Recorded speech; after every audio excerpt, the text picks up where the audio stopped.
Hello, everybody. It's Ken Faulkner. Got another video for you.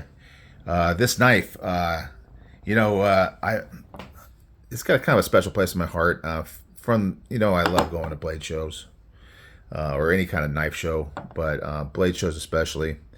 And I went to my first one, and this was the knife that I carried for that one. It was actually local, the Blade Show West that year. They had it in Long Beach. Only time they had it there. But it just kind of got me hooked. But anyway, I carried this knife. This is the ZT 0562 tie. And you can see there, if it'll focus enough for you to see it, it's a hinderer design. And that's kind of what, I have hinderers in my collection. I got a couple of them now. But back then it was like, kind of felt like an unobtainium sort of thing. So I saw this one, price on it, a little over $300, but still for hinderer, it's definitely, more affordable than a hinderer knife because, after I got this one years later, I ended up getting the XM18, which is pretty much the same kind of thing. There's a lot of differences. You got the finger choil on here. The handle, is tie on one side, and then it's got the micarta on this side. But length, kind of the way it fits. Obviously the finger grooves here are a little different, but similar. I think there's a lot of this design put into this knife. So that's kind of something I've always appreciated about this knife. It's solid. ZT. This is my only ZT knife in my collection, actually.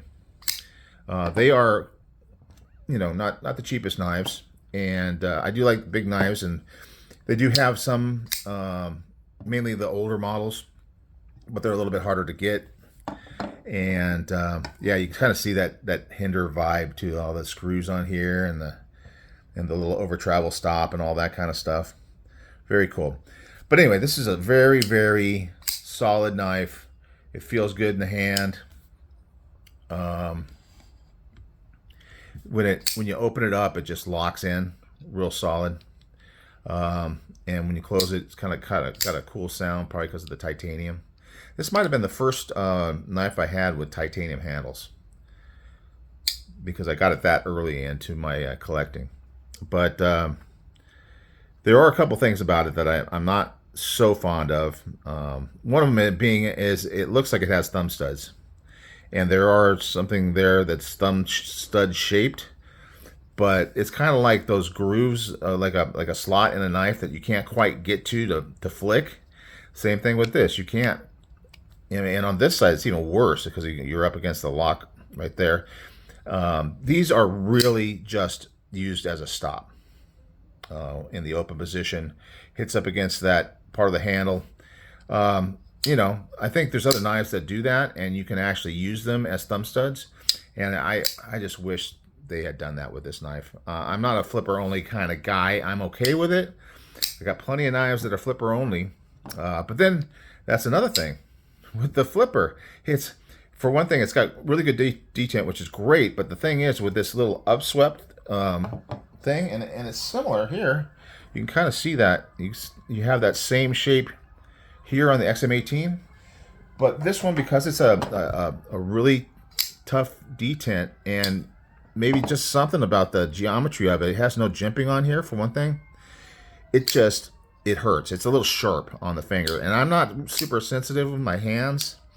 It's not something that every little thing will bug them, but I can feel it. I mean, I just kind of power through it. It's fine, and I still love the knife.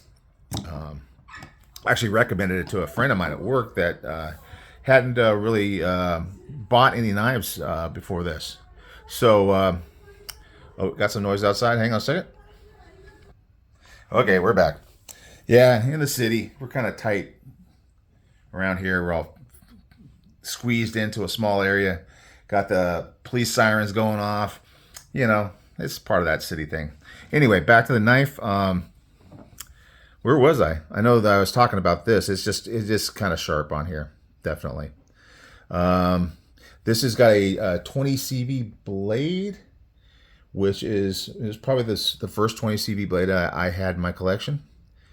So there's a lot of firsts involved in this, the premium side, and spending over $300. That's what I remember most. I remember it just distinctly. Sometimes when you're paying that little extra price on something that you're not sure you're ready for, it can be like painful, emotionally painful. But I am super happy. I would definitely do it again. Absolutely. I would not want to not have this knife in my collection. Definitely not something I'm planning to sell. Nice, good size. We're talking about good full 3.5-inch blade. The handle is comfortable. It's got those finger grooves, but they fit really well with my hand. So yeah, I just like this knife a lot. So anyway, it's my only ZT. I'm not that I haven't like written off ZT. I just haven't bought another one, and maybe one day I'll find another one that I want to get. So we'll see about that. But anyway, that's the knife for today. Just digging into the collection, finding some of the gems that I really I've had for a while, but I still love, and showing them off to you guys in a video. All right, guys, I will catch you on the next one.